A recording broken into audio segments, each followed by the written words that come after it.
College football pregame show on CBS Sports HQ, delivered by Papa John's. Alabama coming off their first loss of the season, and they hope to have a get-right game against number 24 Mississippi State on Saturday. No team in college football that Bama has beaten more than the Bulldogs, and they enter the game as 3-touchdown favorites. Crimson Tide sitting 6th in this week's AP poll after losing to the Volunteers, their lowest ranking since 2019 when they finished ranked 8th. Incredible scenes at Neyland Stadium last week as Bama take that loss. A misstep here could see them tumble out of the top 10. Wouldn't that be something? They certainly need more discipline after taking 17 penalties last week versus the Volunteers. In the other late slate games, tighter line between TCU and Kansas State. It's leaning towards the Horned Frogs, the total sitting at 54.5. And Penn State, after getting run over by Michigan last week in Ann Arbor, they return home to welcome Minnesota. They are 5-point favorites in that one, with the total sitting at 43. All right, let's welcome back John Berger and the Wizard of Odds, Kenny White, for some picks here. Kenny, we knew that trip to Tennessee would be tough on Bama and the bettors. More straightforward stuff this week with the line and the total. Based on the numbers that you've crunched, and I know there's been a few, how are you attacking this game?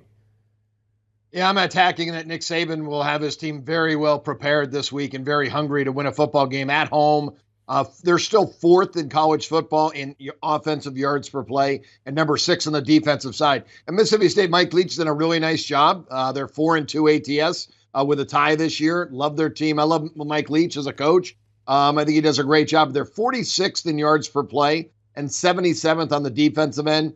My ratings have Alabama 20 points better. When you add in that 6 points for home field, I'm making it 26, and I think that motivation. They've also dominated Mike Leach, outscoring him 90-9. Mike Leach has yet to score a touchdown against the Alabama defense in his 2 years as the Mississippi State head coach. So I'm going with a fired-up Alabama team today at home. I think they're all business today. John, are you on to that as well? You think that Bama's going to come out here and basically wipe the floor?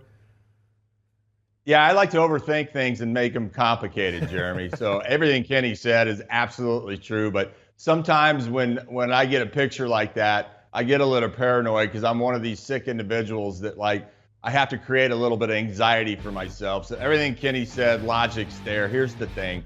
Alabama has owned this team.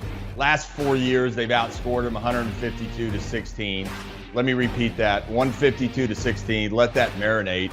So you start thinking about this and you're like, there's no way, if you're Mississippi State staff, that you're going to go up there and you're going to run that game plan that's generated a 152-16 differential.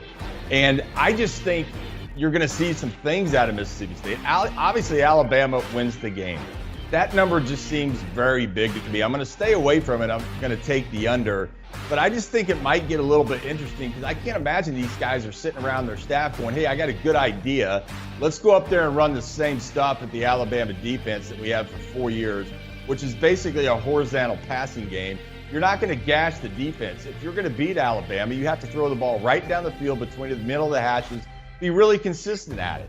So I agree, probably follow Kenny if you're intelligent, follow me if you want to put a little emotion in this thing and have some fun. I just think you're going to see some different stuff come out of the offensive coordinator and Mike Leach up there. I just don't think they can afford to show up and throw the same old stuff at Bama or they're going to get killed. Under the 61. Okay. Bama's won 14 straight against Mississippi, as you saw on the full screen graphic there. All right, next up, 6-0 TCU looks to go to 7-0 for the first time since 2015. But to do that, they need to beat a 4th straight ranked opponent in Kansas State. Thin margin of error, John, just 3.5 points to the host. What's your play? I'm going to take TCU to cover the number. This is one of these teams, kind of a storyline of college football. I think TCU's a storyline. I think the success that Syracuse has had is kind of a storyline. They're at home, going to be a night game.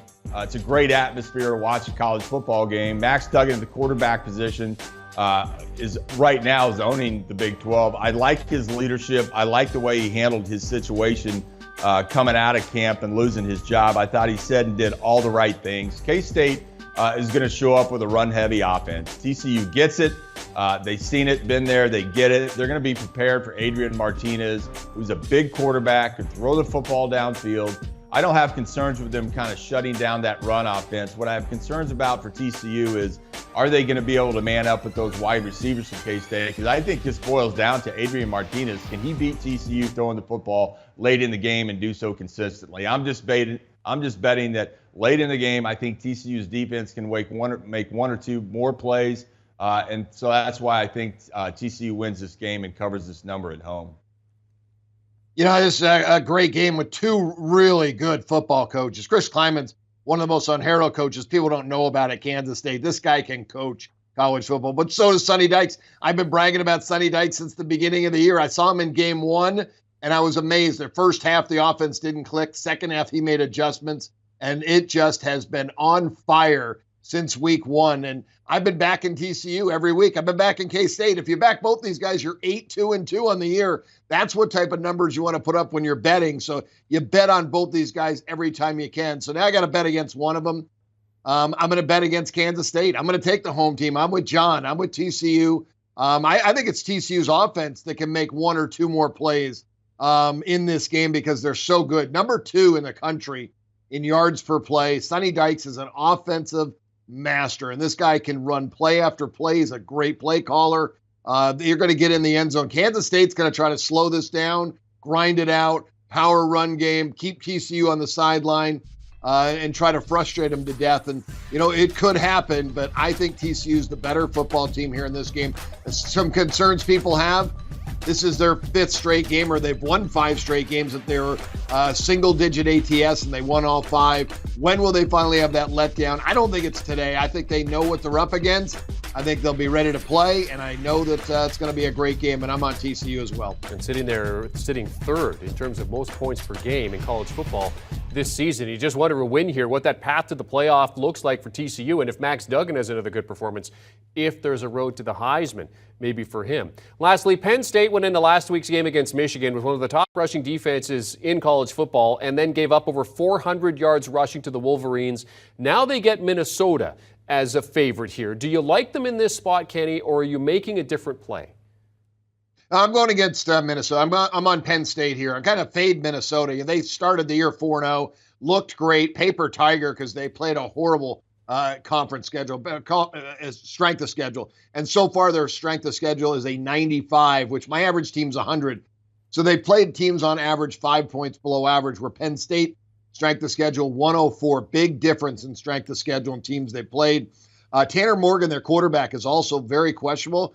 He had a concussion last week. So it's not up to him if he wants to play or not. It's if he passes that protocol. As of yesterday, they were saying only a 10% chance of playing today. That whiteout's got me excited. That'll get this team fired up. Off the loss to Michigan, they're going to be hungry. With one loss, they know they can still win this. They played well this year. I think that they're the better football team. With the whiteout, with no Tanner Morgan, I thought this spread should have been Penn State 10. Completely agree with Kenny. This is two teams, solid defense, solid run game, solid quarterback play. And Kenny just mentioned the injury at the quarterback play for Minnesota makes me nervous. The thing that I'll say is Penn State, if you're sitting there in that locker room in the last 2 weeks, they got pushed around up front at the point of attack for 60 minutes by Michigan. And it's been a long time since I've seen that, and it's probably been a long time for everybody sitting in that locker room for Penn State. Home game, whiteout, night game, revenge, you're still in it. I think Penn State comes out with a vengeance. I think they've had a good week of practice. They got a chip on their shoulder, injury at the quarterback position for Minnesota. I just think they can get it done. I'm all over Penn State covering this number as well. And you have to think just from a psychology standpoint, for Penn State, coming off that loss to Michigan last week, Minnesota this week, then they have Ohio State on the slate next week. So from a psychology perspective, you have to like them to get back to winning ways here. John Berger, the Wizard of Odds, Kenny White, two of the best in the business, giving you their late slate picks here on HQ. Thank you very much, gentlemen. Let's recap their thinking. Mississippi State at Alabama. Get right game for Alabama, 21-point favorites. Kenny likes Bama here. John overthinking it, as he likes to do, so he's going to go with the under the 61 in that game. Both men on TCU as 3.5-point favorites as they welcome Kansas State, and they're both on Penn State to get right here after what happened versus Michigan last week as they host Minnesota as 5-point favorites. Do you want a sports network that delivers everything that matters about the game? The highlights, the picks, the instant analysis, no yelling, no fake debates, no politics. Hit the subscribe button and never miss a moment.